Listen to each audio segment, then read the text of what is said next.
All right, we're looking at some of these before and after pictures of some of the landscape projects we've done recently, and trying to come up with some here that show some curb appeal. Sure. And Liz, this first one is a project you did, and these shrubs here before pictures, they're pretty toasted right now. Yeah, this property experienced pretty bad winter burn. Over the winter season, you can see a lot of browning out there. But in addition to that, they had a really heavy deer population too that were kind of finishing those off. So the new planting is a little more wind resistant, and it has a little bit more color. We curved the bed and brought it out a little bit, so the plants have more room to grow.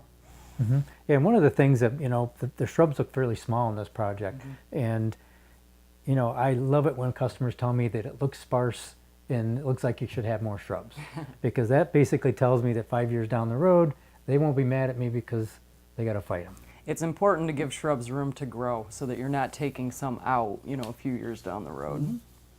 And then this project here got some overgrown shrubs.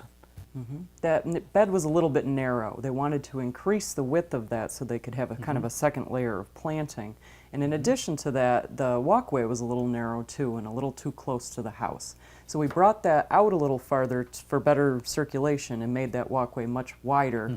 And we put a planting on either side of that walkway to really frame the front of the house. Yeah, very updated, very nice look.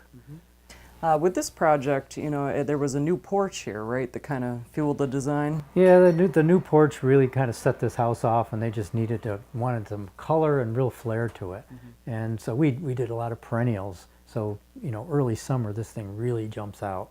One of the interesting things about this is once these die down, you will see the evergreens that are behind it that will carry it for the winter. Great. Okay. That's great. And then you have a little church project you did here recently. Yeah. We recently worked with St. Paul's. They had a planting that at one point had been very symmetrical. Some things had died down, and so they were going for a little more symmetry.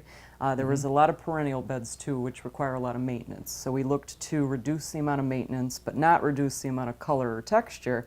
So that new planting that we created for them is going to look good throughout the seasons and not require as much maintenance. Well, and the key to these things is once they're put in is just properly maintaining them. So if you've got any questions about design or maintenance, give us a call. Thank you for joining us. I'm Liz Snyder. And I'm Jim Hotang, the home gardeners from Hillside Garden Landscaping.